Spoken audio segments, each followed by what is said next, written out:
Hello everyone! Nandito na naman ako. It's Norlin Oligo Sarma, licensed immigration consultant. So, I understand na marami pong naghihintay. There are a lot of foreign nationals, especially Filipino community, who are longing for my comment about the announcement today and even 2 days ago.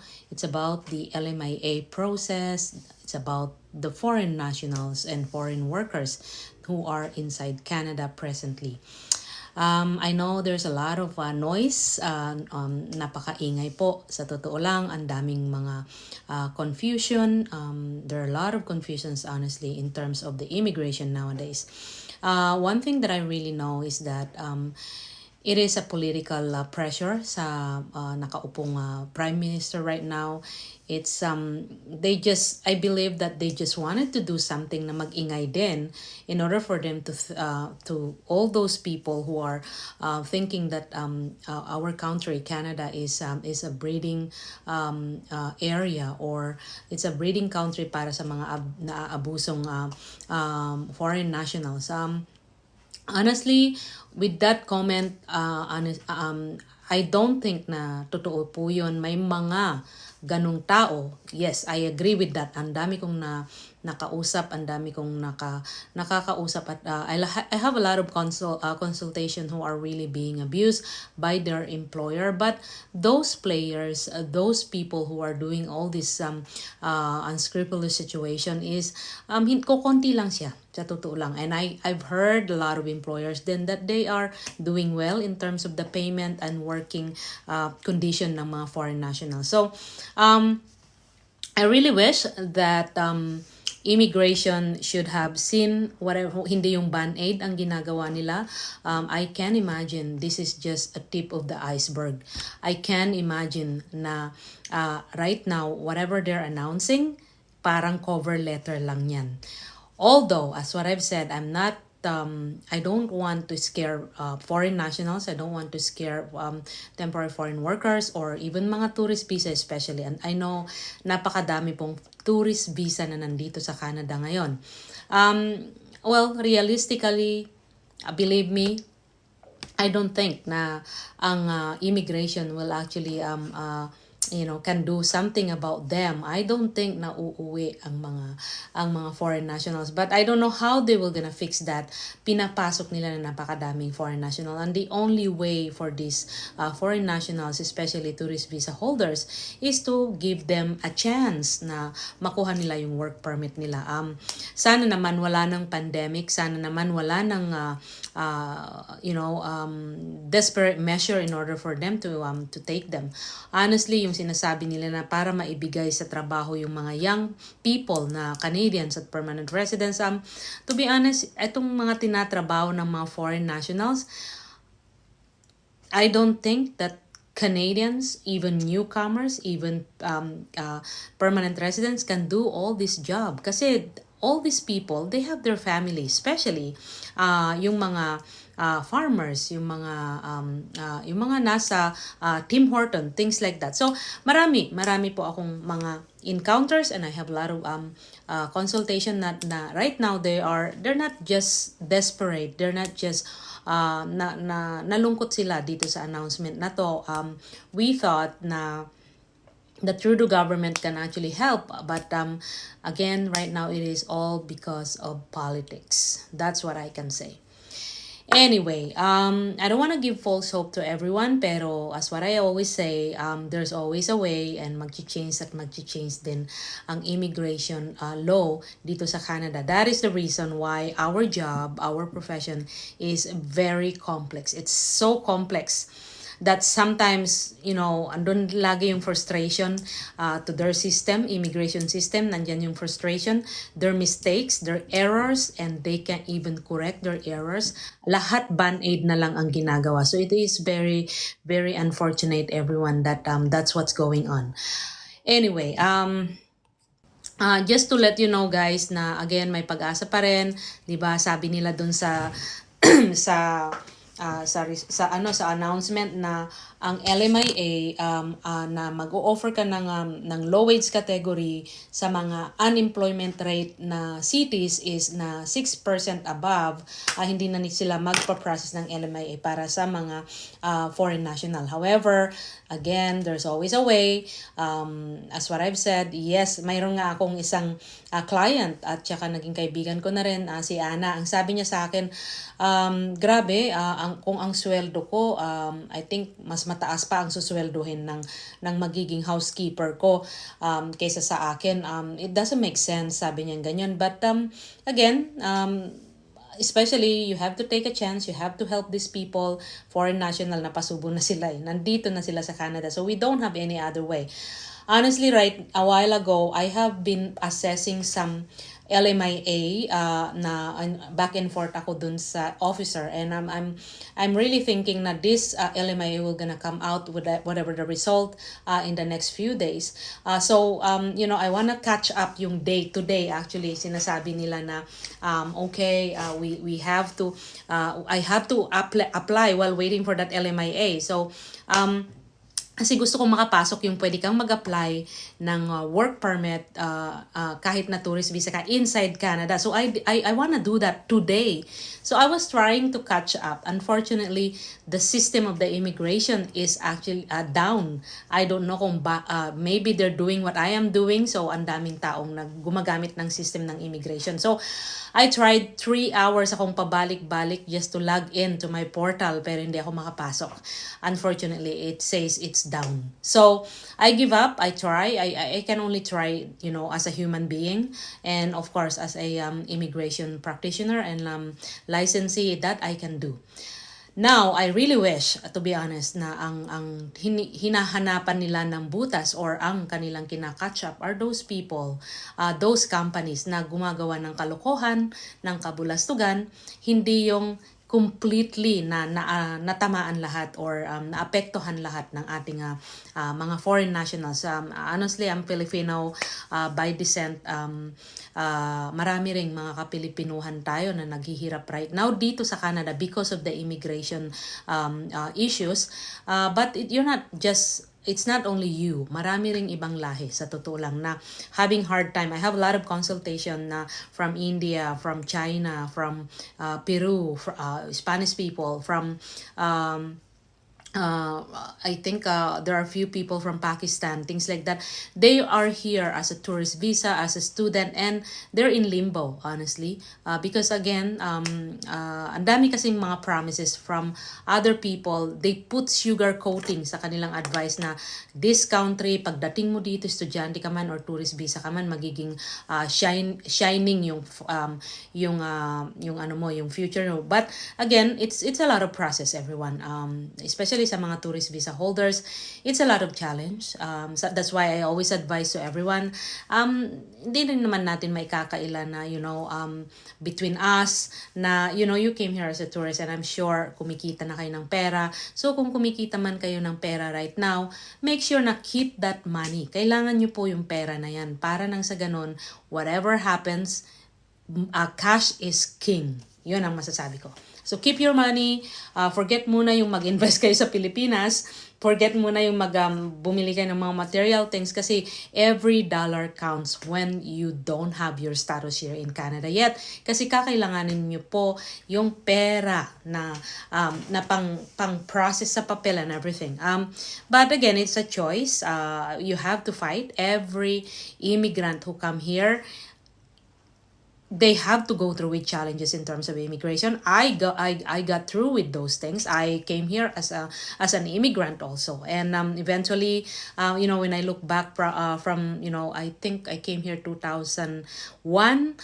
When I look back yung tears and yung challenges, then I just smile and sigh. Wala na, natapos na yun. And right now, I don't regret at all that I came here in Canada. It is a beautiful country, regardless how chaos yung immigration, how chaos yung mga nangyayari right now. It is a very promising country. I know marami yung mga masasama yung loob nila kasi nga it's not working, it's not happening sa buhay nila. But again, I know, hi Darlene, I know it is a sad news. But don't worry. Eventually, maaayos din yan. Mag-change din ang immigration. Pero ang problema lang kasi, ang naaawa ako right now are those people na, nagbayad sila ng LMIA sa mga employer, nagbayad sila ng LMIA sa mga agent na ngayon, they don't have any other choice but to go ahead and move forward. They used to, I think they pay 10,000, 15,000. But what I am saying right now is that yes, you have no other choice but to face whatever the immigration law presently and move forward. Find a way. Ako, as an immigration consultant, I don't give up. There's always a way to actually get into that system. Now, ang sabi ko nga kung minsan, there are a lot of calls, there's a lot of consultation today, actually 2 days ago, and then even up to now, there's a lot of consultation, there's a lot of explanation. That's why I really like that there's this blogging, or there's this social media, so that I could be able to record and share with you guys. I don't want to sugarcoat anything, but again, I believe that it nakakatulong po tayo sa mga kababayan natin especially.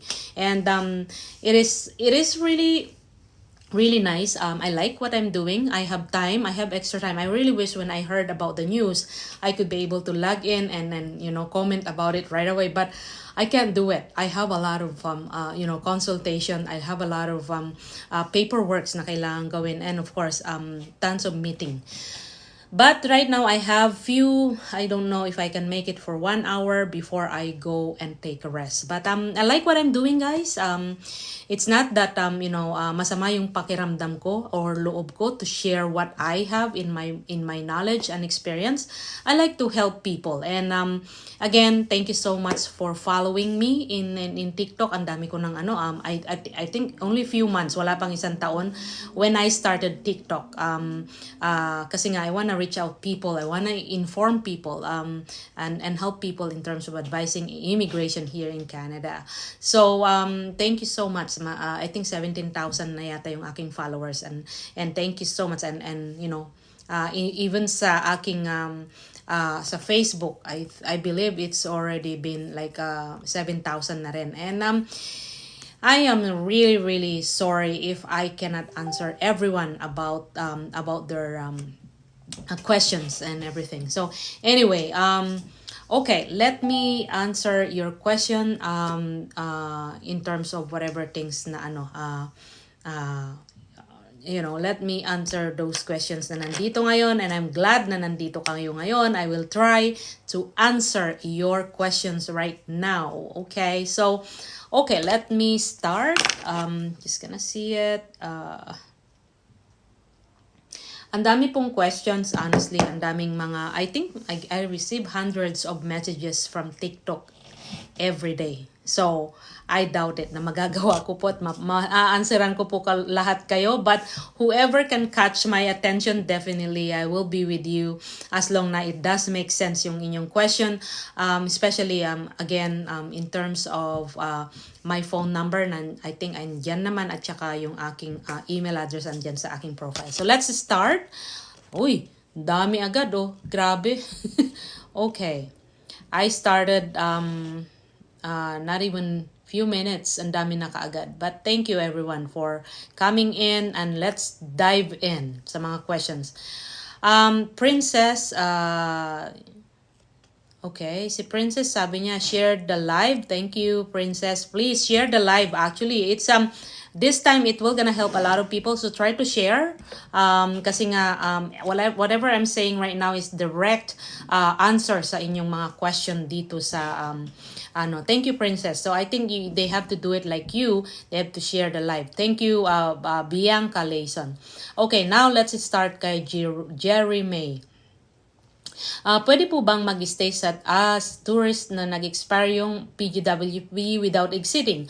Yes, of course, you can apply for tourist visa if you had the PGWP. This is a very good question. Medyo mahaba-haba tong explanation ko kasi it actually collaborate each other. So, Miss Okang or Jeremy Jewel Okang, you can stay here kasi 'di ba naka-PGWP ka, nag-expire yung inyong yung PGWP for whatever reason, you allowed to expire, hindi ka nakahanap ng LMIA, hindi ka sunerte na makakuha ng LMIA for you to be able to extend your PGWP, then you have to maintain your status by applying for tourist visa. Yes, you can stay here, and the good thing is that since you have at least 12 months na work permit before and then naging tourist ka, you can still apply for work permit inside Canada. Yung present yung August 28 na announcement today, that is only for people who are tourist visa holder na kahit kailan hindi nagkaroon ng work permit. So Jeremy, you're in good luck. At the same time, you should find an employer right away. Okay, so you can do that, you can get an LMIA. How about ETA po? Affected po ba? Yes. ETA is parang tourist visa rin yan. So, ETA, you have to go through with whatever things na ginagawa ng tourist. Maintain your status. Okay, another one, pwede po ba akong mag-apply ng visit visa kasi pa-expire na yung LMIA ko and work permit? Yes, you can. Okay? I don't understand why yung LMIA mo is pa-expire and mayroon ka na ring work permit. So, bakit hindi ka nag-apply ng work permit extension using your LMIA? So, I have no idea with that. Maybe that LMIA was the old LMIA that you used when you apply for work permit. I believe that's what happened. Now, yes, pwede kang mag-apply ng tourist visa. Always, when you are losing your status as a work permit holder dito sa Canada, you have to maintain your status by applying tourist visa before the expiration of your permit dito sa Canada. Si Pau Pau, hi ma'am, almost 1 and 1.5 na po kaming naghahantay ng portal for PR. How many months po ba bago ma-receive? Portal for PR, I don't understand that. Anong klaseng PR? Nadine, high question po. Processing na po yung LMIA ko. Affected po ba siya sa ma-hold?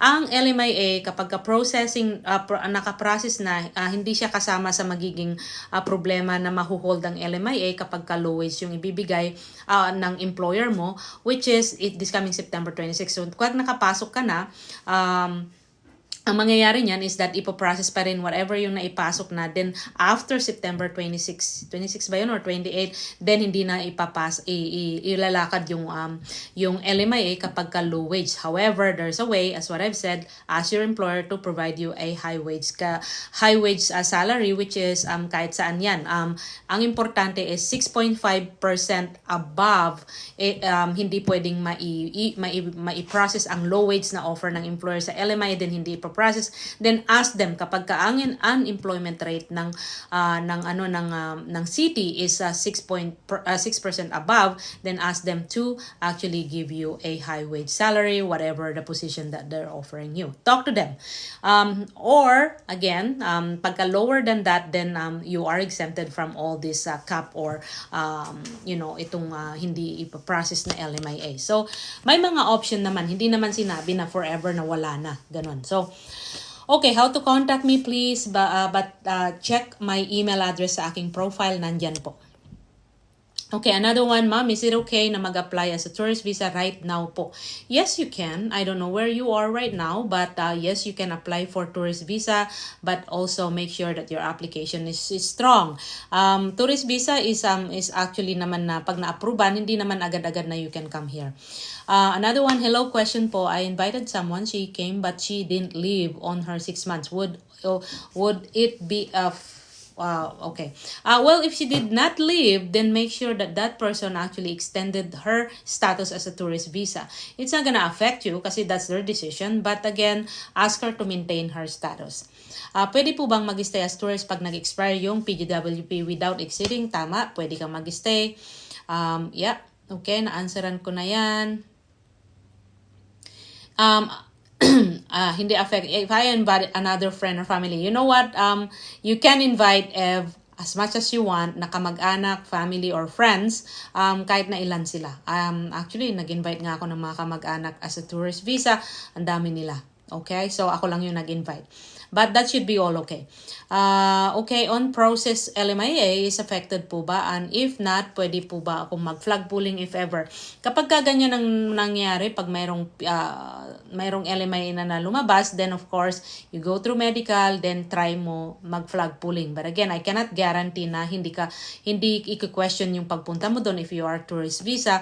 But that is the only option for you guys right now. Flag pooling at saka umuwi ng Pilipinas in order for you to apply for that LMIA. Kasi ang tourist visa holders now is hindi na pwedeng mag-process ng work permit without exceeding Canada. The problem right now that we have is that, let's say for example, I just want to give you an example, okay? With my past, wala pa itong tourist visa to work permit na pwede inside Canada. Wala pa yan nun before pandemic. But what I did, the people that I knew, my consultation, I processed their LMIA, and also I processed their job offer. Mga tourist visa holders sila, wala pa yung rule na yan. What I did is I processed dun sa country where they came from. Okay, so that's what I did. But nandito sila and I still maintain their status. So again, in terms of immigration, it's not just a cut and dry rule. May mga loopholes yan, may mga taking a chances dyan, and it's happening.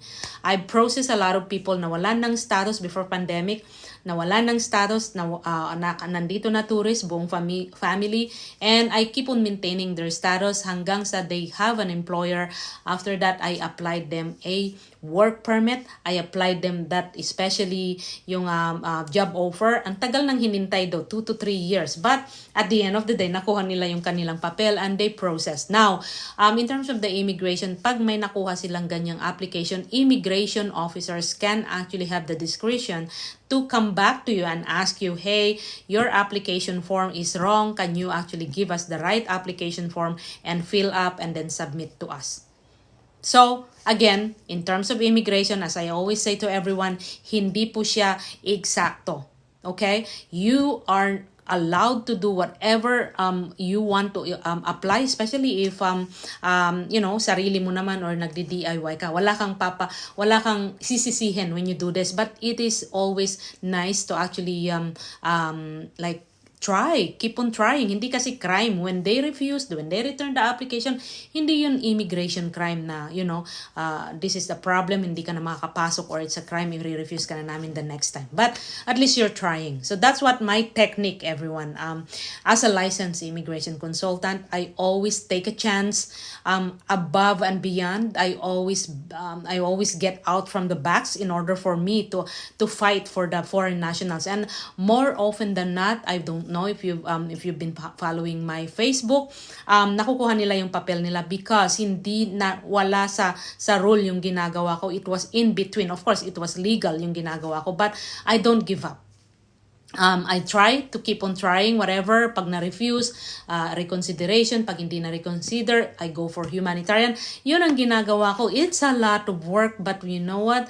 When I see that foreign national together with their family, catching them up or fetching them sa airport, ang sarap po ng pakiramdam. It is like parang nasa heaven ka as an immigration consultant. That's my job, and I will say, hey, I was part of that family na kung bakit nandito sila nag-reunite dito sa Canada. So I like what I'm doing, but again, as what I've said, hindi ko po kaya lahat. I turned down some cases. I turned down a lot of them actually.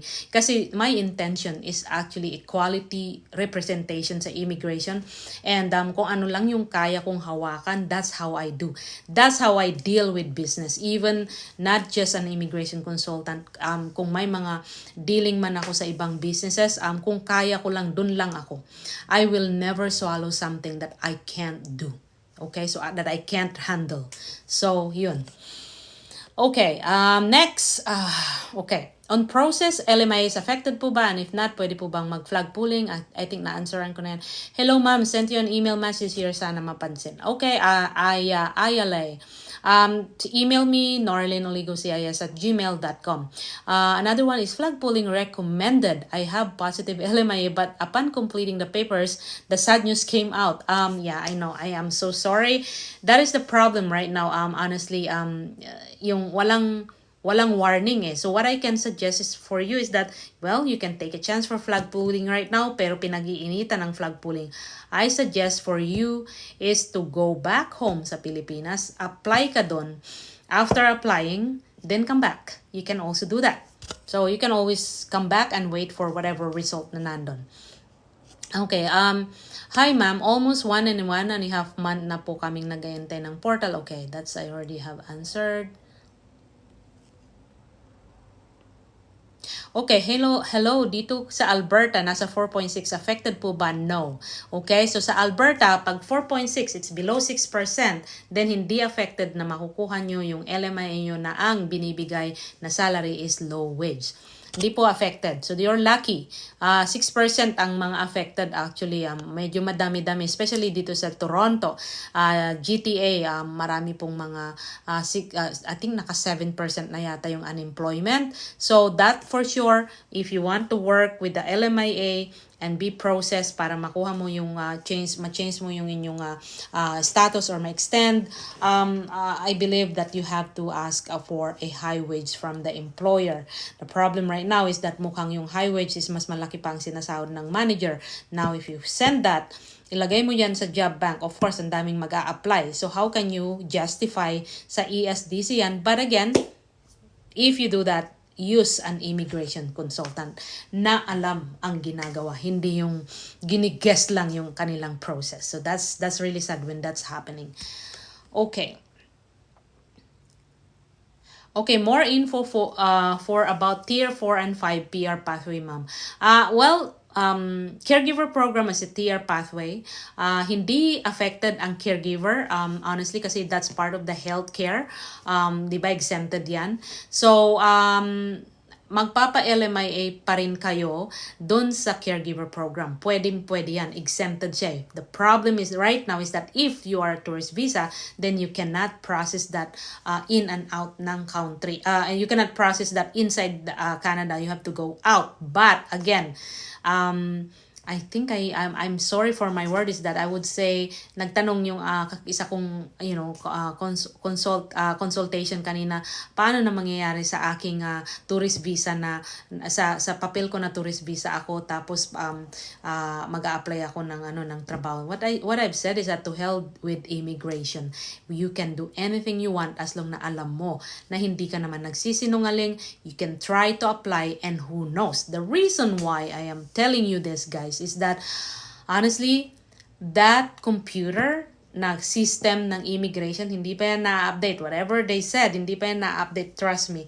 Now, if of course, mag-flag pooling ka, tao yung kausap mo, hindi computer. Tao yung magde-decide sa application mo sa flag pooling. So be very careful. Kung mabait yung officer, then might as well you get that approval. They all have the discretion to approve your application or deny your application, no matter how strong your application is. So, I believe swertihan lang talaga, sa totoo lang. Okay, so okay. Ano pong pwedeng gawin if ma-expire na ang PGWP? Easy. Easy with that advice, find an employer na magbibigay sa'yo ng LMIA. Okay? Right now, you are PGWP, you're not belong to the tourist visa holders, then you can still process your LMIA dito sa Canada. However, be careful kung yung city nila is may unemployment rate na 6% above, kailangan hindi mo tatanggapin ang low wage. It should be high wage. You can still get an LMIA, but be careful with that unemployment rate city, kung 6% above, and of course, kung magbibigay sila ng high wage salary. Pag binigyan ka ng low wage, then might as well run away. You're just wasting your time, honestly. Maraming mga employer right now, even 50 cents matters to them. So be careful. Ang dami ring mga mayayaman dyan, 50 cents matters to them. So not because mayaman na mayaman sila, nakikita yung super yaman nila, pero at the end of the day, they still need to think about themselves. They still need to think about their business para mag-survive sila. So yun ang nangyayari sa Canada right now.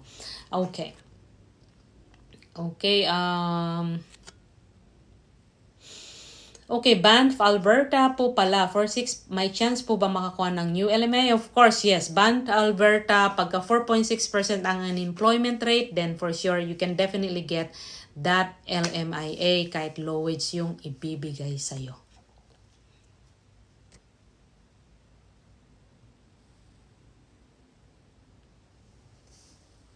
Okay.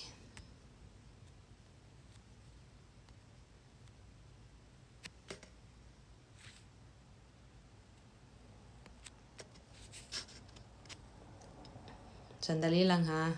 Medyo ano. Okay, next. Naka-apply po kami ng work permit last nawala. Naka-apply kami ng work permit last June. Mag-expire na po yung LMIA this September. Affected po ba? Okay. Kung naka-apply ka ng work permit last June, mag-expire na yung LMIA this September, then you have to wait. Kasi naipasok nyo na yung work permit. So don't worry, call us the Gomabais. Don't worry, naka-apply ka naman na ng work permit. You're not affected. In terms of the LMIA, mag-expire man sa September, it doesn't matter as long na naipasok mo na yung work permit mo. However, again, I always say, pag tourist visa holder ka or temporary resident permit holder ka, make sure that you maintain your status. Sa Muskoka, you have to check. I will send it to you eventually. But you know what? Try to Google kung ano yung Muskoka, part ng Muskoka. I think that's part of, I don't know kung anong part yan ng province. But you can Google kung ilan yung unemployment rate ng Muskoka. Kapag ka 6% or above, then hindi pwedeng mag-process ang LMIA. Bakit ang tagal lumabas ng work permit namin? 5 months na, wala pa hanggang ngayon. Okay? Yeah, sometimes it can even take after 1 year sa totoo lang. But try to follow up. Okay? As long na nandun, you are implied. But if you are tourist visa still, wait for that application ng work permit result but still maintain your status dito sa Canada as a tourist visa. Okay? Alright. Okay, ma'am, matagal po ba? Kasama po, okay. Dito po ako sa Kingsville, Ontario. Ilang percentage? Okay. Yung mga percentage na yan, I think, it is very, very important na malaman. But, you know what? Let me check. Hold on. Since andito na lang din naman tayo, I can take a look. Okay? Pwede po bang housekeeper LMI sa Ottawa? Ottawa is, I think you can, pero dapat high wage. Ottawa. Pero Quebec, hindi nakasama ang LMI right na. Naka-hold siya. Okay?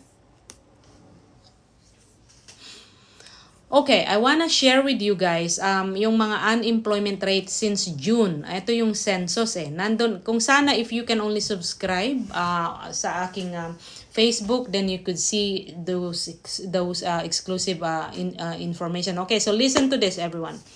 Windsor, Ontario, 9.1% ang unemployment rate. Ito by metropolitan area ha. Calgary, Alberta, 8.5%. St. Catherine, Niagara, Ontario, 8.4%. So kailangan mga high wage ang ibibigay ng mga yan.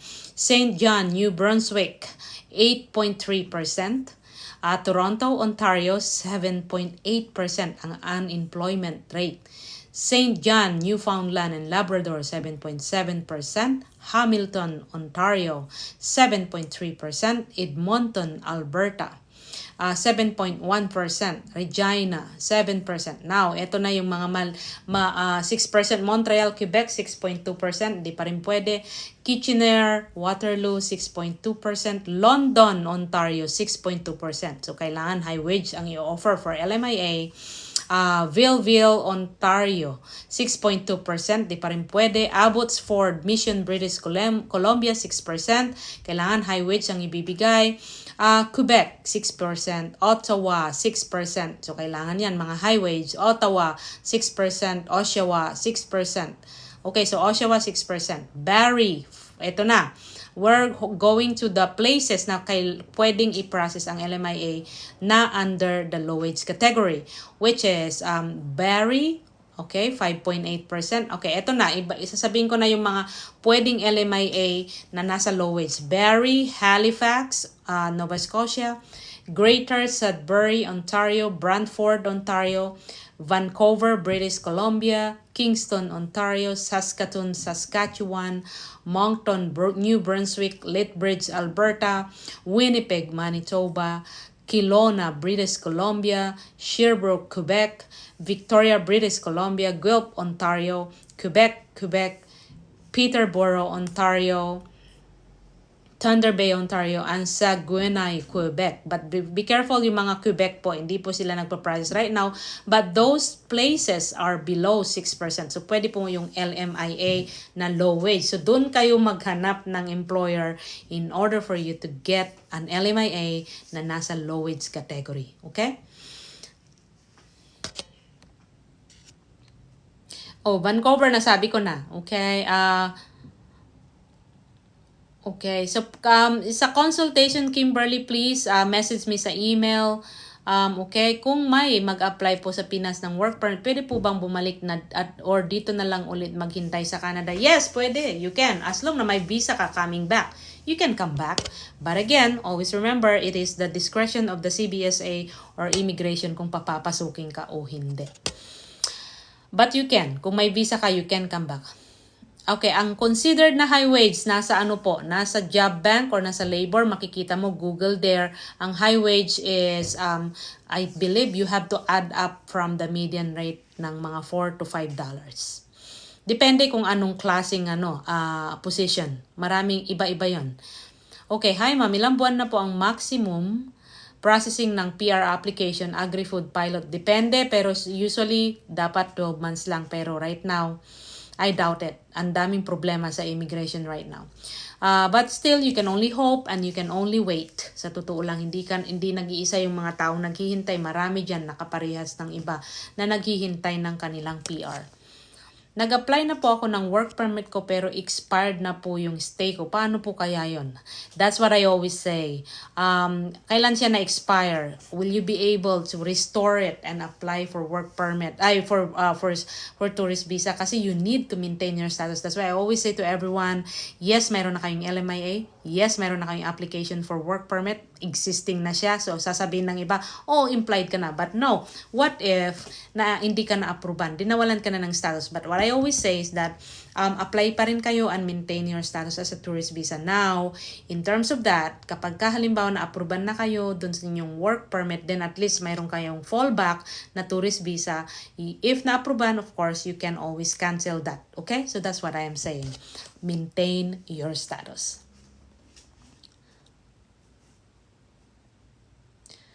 Okay, so si K. Arnett, I just read all those places, so try to get into siguro you know what, Google yung unemployment rate in Canada by metropolitan area. Makikita mo yan. Okay, ma'am, good evening. AIP sponsor affected po ba? Salamat. Pagka hindi nyo kailangan ng LMIA, that's okay. Affected po kaya ang waiting po ng positive LMIA, low wage sa Calgary, naka-tourist and status. Well, Phoebe, pag waiting ka, that means nakapasok na yung application mo for LMIA, then ipaprocess yan. Kasi hindi pa naman in effect yung sinasabi nilang hindi na ipaprocess yung LMIA. Now, in terms of the tourist status mo, then you have to do flag pulling or go back to your home country para ma-process. How about yung nasa tier 1, 3? 2 years pa din pong validity ng LMIA. Well, right now, that's a good question kasi ang sabi nila, whatever LMIA, the validity of your work permit result will gonna be only 1 year. However, I really wish at least mapalitan yung tourist visa to work permit, and I wish na whatever work na kukunin nyo is my PR pathway. Now, kapag ka wala man, what matters is that mapalitan yung inyong tourist visa to work permit. Makakahanap rin kayo ng opportunity para nang sa ganun makakuha kayo ng trabaho na may PR pathway. Okay.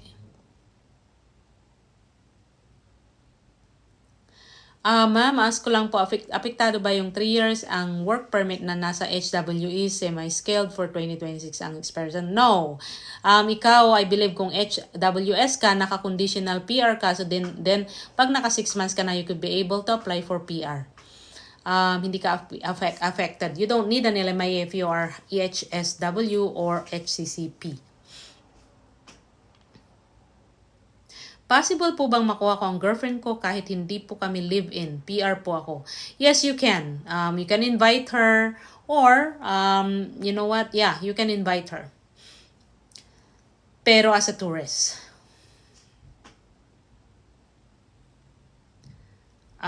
Affected po ba ang mechanic new rules? It's always LMIA at saka mga tourist visa holders, guys. Affected po ba? Okay. Spousal open work permit po, refuse is si primary applicant, PGWP, approve. Paano po kaya maayos yung spousal open work permit? Well, you have to reapply again and make your application stronger. Okay, so mayroon na akong question dito. Sabi niya, may problema, I mean, yung bagong rule, I want to come there as a tourist, sabi niya. Papunta pa lang dito, nag-a-apply na tourist. Pag it's a good question. Pag na-approvean kayo ng tourist visa ninyo and then nandun kayo sa Pilipinas, same pa rin. When you come here, you are going to find an employer, but that's between me and you. You're not gonna tell that to the immigration at CBSA when you come in. You're going to find an employer na pwedeng magbibigay rin sa inyo ng LMIA. Now, hindi ko sinabi na ang LMIA is closed na. What if the employer wants to give you an offer na high wage? What if nakahanap ka ng employer na ang city nila or yung metropolitan area nila is nasa below 6% yung unemployment rate, then they can apply for LMIA. Now, tourist visa kang pumunta dito, pag ganun ang nangyari, nakahanap ka ng employer, nagpa-LMIA ka, then go back to the Philippines or to your home country para mag-apply ka ng work permit or magpa-plug pooling ka na lang. But again, as what I've said, imagine they said 26th of August, this is the rule. Di na kami magpa-process ng LMIA. Now, after 2 days, sabi nila doon, after 90 days, we will gonna review again. So, ako naman, well, sabi niya, after 90 days. And then after that, after 2 days, 28, meron na namang another rule. So, maybe guys, tomorrow mayroon na namang bagong rule or day after tomorrow. Maybe hindi pa tayo nakakatulog, hindi pa tayo nakakabawi sa shocking news na binigay ng immigration. Meron na namang bagong rule. So, unfortunately, ganun talaga. Okay, affected po ba yung current international students sa recent news? Well, if you are an international student, current, I believe stick to that. But eventually, when you get your open work permit or PGWP, make sure, tapusin mo yung studies mo, get that PGWP, and of course, get a job that can give a PR pathway. Now, kung wala, mag-i-end na yung iyong PGWP, then you have no other choice but to find an employer who can give you LMIA. Marami pa rin din namang LMIA dyan. Now, for you, because you are PGWP, may mga leniency at saka exemption naman. I don't provide job po. Okay, ito. Much better po ba na i-convert ang tourist to student pathway at this time? No. Kes Santos. Honestly, ang hirap ng estudyante right now. Crazy. Don't. I would prefer na maghanap ka ng LMIA na magbibigay sa'yo ng trabaho at mag-apply ka ng tourist to work permit eventually. That's better rather than going for studies, marirefuse ka, nawala na yung pera mo, or kahit pa ma-approbang ka, ang laki po ng gastos kapag ka estudyante ka. But for all those people who came here as a student, then, you know, you might as well face whatever the option na available para sa inyo. Wala tayong magagawa. Always maintain your status. So, yeah. Matutuloy po ba yung caregiver pathway this September? I really hope, honestly. But I think most probably baka sa January 1 na to mag-o-open ang caregiver. Kasi sabi nila fall season. So I'm sure meron na namang lalabas na na bagong rule about the tier 4 and 5 kasi grabe yung yung mga yung movement at saka changes ng immigration sa mga temporary foreign worker. 2 years work permit ko pero ang LMIA ko 1 year under low wage. What if ma-expire LMIA ko? It doesn't matter. Your LMIA is done. Nagamit na. Ibig sabihin, ang LMIA, pag na-approvean na yung work permit ng foreign national, that LMIA is not usable anymore. Parang prepaid card yan. Pag natawag mo na, nagamit mo na, hindi mo na magagamit. But that's just a record for your application for work permit. However, after 2 years, hindi ka pa naka-apply ng PR, then eventually you need to get a new LMIA again. But now, take note of the changes at saka rules about LMIA. Okay. How about po mga applying for PGWP right now? Dapat po ba kami mag-alala? Well, if you are a PGWP, natapos mo yung studies mo, you don't need to worry. You're not affected. Okay? Hi, ano po bang requirement if bakasyon lang for 5 days, example po sa Thailand? Well, if you have re-entry, that's what you can have.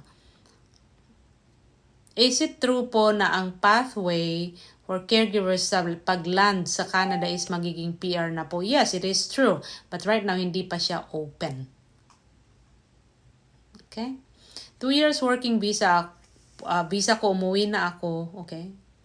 Kung nabasa yun 2 years working visa ko, umuwi na ako after 6 months, balak kong bumalik po. Di kaya maging problema po yun? Hindi naman. Kung mayroon kang 2 years working visa, may employer ka na nandito, mayroon kang ETA or visa, you can always come back. Pero wala ka na bang trabaho? Hindi na ba tinuloy? But still, you can still use the ETA.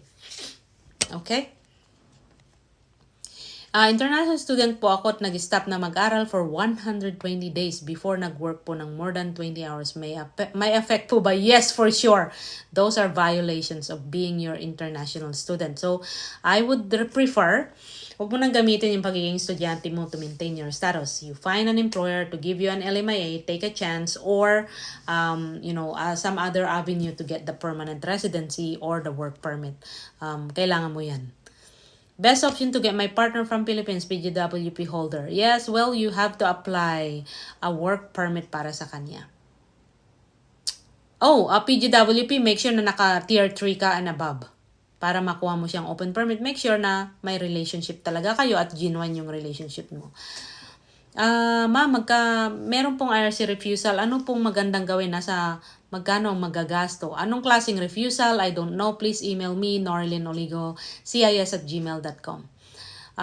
Nag-a-assist po ba kayo ng PR application? If yes, how to do that po? Yes, POM, you can always email me for consultation, norlinoligo.cis@gmail.com. Ano po bang may advice mo for those fresh graduate na J1 in order for them to stay in order for them to stay in US in legal way? Okay, hold on. This is we're talking about immigration in Canada. Sorry. I can actually research that, but I can research that, but I don't deal with the US immigration. Ma'am, can you help LMIA since I have visitor's visa already and I'm still in my home country? I don't provide employer po. I only process. I'm a licensed immigration consultant. I'm not an agency po. Affected po ba ang Calgary province about sa new change of LMIA? Well, Calgary, yes, 8.5% siya eh. So, right now, what I can suggest is to ask for an employer na magbibigyan ng LMIA na bibigyan ka ng high wage para ma-process ang LMIA mo. Okay? Ano po ba ang may advice mo for those? Okay, tapos na yan. SP, okay. Ang PGWP, possible bang mapauwi? Well, Sure, yes. Mapapauwi ka pag di ka pa rin naka-apply ng PR. PGWP is only a one-time open work permit after you graduate from being a student. In order for you to do that, to maintain your status is to find a job na may PR pathway sa experience mo. Or, pag patapos na yung status mo, find an employer to give you an LMIA. As what I've said, you have the work permit, you don't need to go back home, you can apply for online application dito sa loob ng Canada kasi may work permit ka na. Okay. If nakapunta po ako here sa as a licensed PT, okay? Okay, nawala.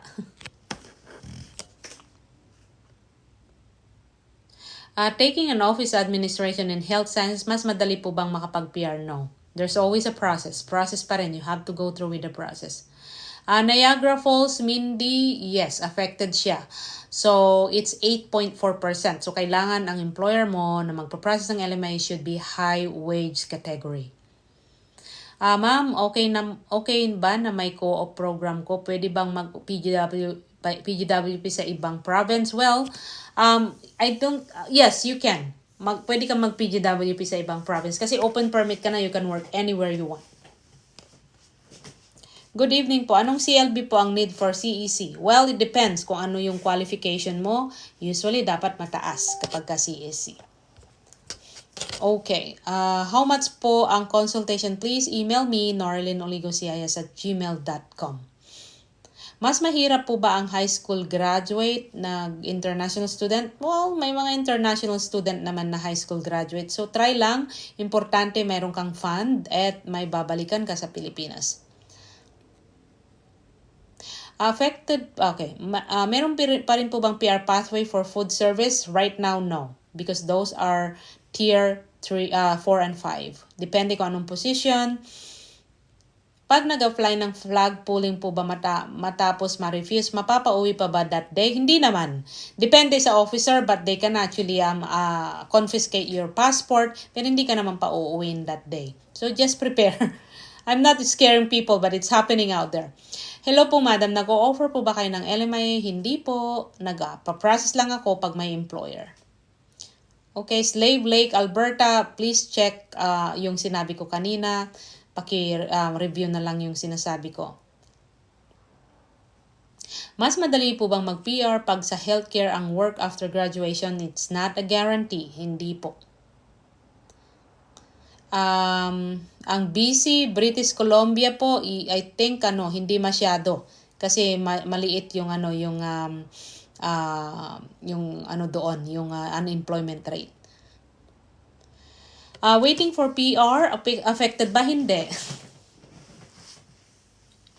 We're just talking about foreign nationals at saka temporary foreign workers at work permit. But you know what? I know people, may mga consultation ako ng mga temporary resident permit, mga tourists dito. Don't worry. It will change. As long na nandito kayo sa Canada, save up money, fight for your immigration stay in Canada. You're gonna be okay, guys. I know mahirap lang ngayon. But importante kasi ang LMIA eh. But mahirap man, pero eventually it will gonna go into places. So don't worry. Ano po ba ang best possible for fresh grad with no experience? Well, try low wage categories. Paano po ba yung construction without experience? Di ko po kayang ma-deny sa RRCC. Well, wala kang experience, construction, you know what? Try to apply. Take a shot, okay? Huwag kang mag-negative, huwag mo isipin yun. Hindi ka naman magkaka-record just in case na na-refuse. It's not a crime. Okay. Affected po ba sa Quebec? Yes, it is affected doon. Nakasara na. Actually, sila ang naunang nagsabi na hindi ipaprocess ang LMIA.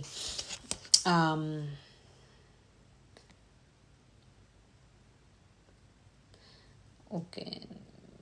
Mahirap po bang mag-PR sa Alberta pero sa Ontario po ang international student? Well, pagka may experience ka, and may PR pathway, then madali lang. Pwede kang mag-apply ng PR. The process is very long. Napakahaba po ng processing time ngayon. Pero madaling mag-apply, pero napakahaba ng processing. Best option. Okay, sabi niya, ang best option ngayon sa aming mga visitor visa holder. Best option, don't give up. Find an employer na magbibigay sa inyo ng LMIA kasi pwede pa rin naman ng LMIA. May mga places, may mga cities na nakaka-process ng LMIA. Yung mga cities na yon ay may below unemployment rate is ng 6%. Pwede yon. Or if those places na mas mataas sa 6%, then ask them for a high wage category, then you could be able to apply for LMIA pa rin, whatever position that you think that you can do. PR pathway for accountants, well, express entry. Kailan ba mawawala yung ano yun? Kailan ba mawawala yung PGWP? Well, mawawala ang PGWP pag nag-expire na. Okay? One time lang yan. You studied 1 year, 1 year ka nag-aral, 1 year ang ibibigay na PGWP if the school is giving PGWP. Now, if you studied more than 1 year to 2 years, ang makukuha mong PGWP is 3 years pag nagbibigay yung school ng PGWP. Pwede po bang i-process through LMIA yung caregiver? No. Presently, no. Ito nga yung nakakaloka na rule. Okay, just to let you know, okay? Sabi dun sa rule, hindi daw pwedeng i-process ang caregiver at nanny pag LMIA. Now, this is the problem. Ang sabi ngayon sa rule, I think last August 26, exempted na hindi i-process ang LMIA kapag healthcare workers. Ang caregiver, healthcare worker yan exempted to process LMIA. So, medyo nagkakagulo sila doon. Hindi nagre-reconcile yung kanilang information ng immigration. Sabi ko sa inyo, magulo ang immigration. You cannot do it alone. I know I have some consultation again. Ginawa niyang DIY. Hindi na niya alam kung anong gagawin niya, kung ano-anong pinagagawa. So she actually asked for consultation from me. Nakakalungkot dahil yung mga pinagagawa niya is not actually existing dun sa kanyang application sa kanyang pamilya or kamag-anak. So sabi ko, this is not existing, hindi to mangyayari, hindi to ma-approvean, they will just gonna refuse the application. Pero pinagpatuloy pa rin, keeps on doing whatever things na alam niya na nababasa niya. Then at the end, she give up. Kasi nga, hindi naman kasi existing yung application na ginagawa niya. Just to have an application dun sa immigration. That's wrong. You're just giving yourself a hard time, at the same time expectation na hindi naman realistic dun sa kamag-anak na tinutulungan mo. So, might as well get somebody na at least may alam sa ganito. The only problem right now is really expensive, honestly. Hiring an immigration practitioner is really expensive, but at the end, hire the right people. Hire the people who are actually well inclined about immigration, who are dedicated. I like what I do. I like my job, although it's really complicated. Honestly, I like it. Right now, actually, it's already 12:30 na antok na ako, but I really like to answer all your questions, everyone. Ang sarap mag-answer. Kaya lang, hindi po kaya ng aking mata, inaantok na ako. Okay, but I can easily answer your questions here. I really feel bad that I can't really answer everything, but I'll try. I'll give another 5 minutes, okay? Paano sa Ontario? Okay, hold on. Ma'am, sa Ontario, affected din po ba? What if the price ng LMI? Yes, may mga Ontario na more than 6.6% ang unemployment. So, apektado lahat. Affected sila. I read something a while ago. I don't know if you can review this live para nang sa ganun makita nyo yung sino yung mga affected. But, however, what you can do is that Google unemployment rate in Canada by metropolitan area. Pag ginugol nyo yun, makikita nyo po kung sino-sino yung mga affected. Remember, 6% and up. 6% and up. Hindi pwedeng mag-process ng LMIA pag low wage yung salary. Now, yung below, 5.9% below yung mga metropolitan areas, pwedeng mag-process ng LMIA na mga low wage category. So, madali lang yon. Google it. Affected po ba yung spousal open work permit? No.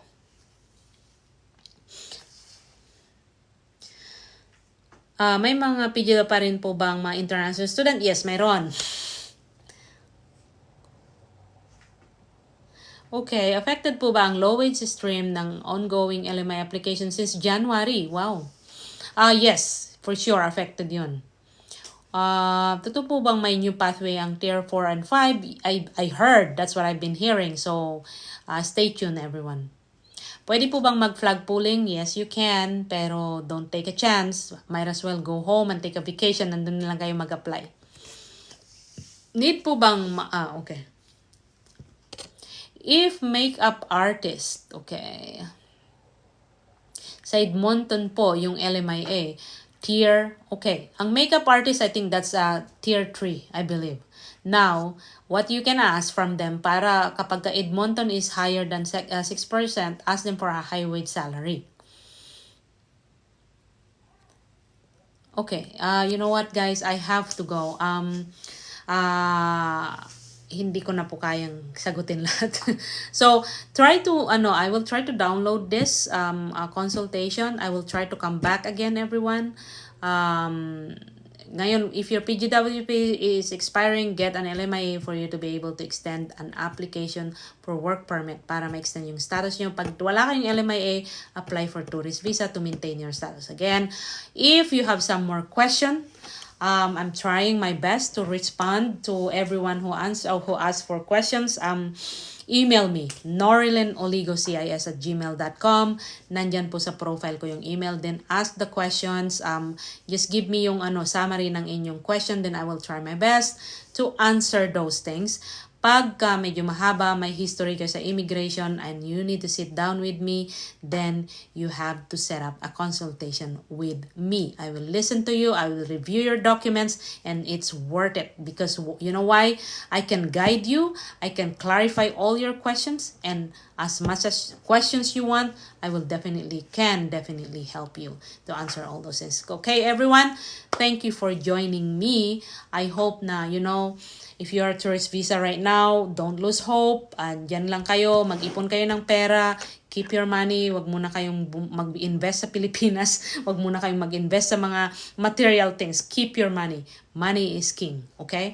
Kailangan nyo yan. Importante yan. And then, sa mga tourist visa holders po yan. Now, sa mga napawala ng status, kailangan nyo ng LMIA, but make sure that you find a place na below 6% yung unemployment rate para makakuha kayo ng LMIA na ang offer is low wage. Now, if it is 6% above ang employment rate yung city, make sure na yung i-offer sa inyo na LMIA is high wage para ma-process yung LMIA nyo. So, hindi naman po siya close. It's, there's always a way, everyone. And for those people na nag-apply ng PR or whatever things other than temporary resident permit holder, you don't need to worry. The only worries you have is the processing time. Ang haba. So, good luck everyone. Don't lose hope. Ang dami pong nawalan ng hope today, but I'm glad na I could be able to explain to them, inspire them. I'm not giving any false hope, but you have no choice, everyone, na maging weak kayo dito sa battleground ng immigration. You have no choice to give up. Andito na kayo, might as well move forward, find a way, because there's always a way, everyone. God bless. Thank you.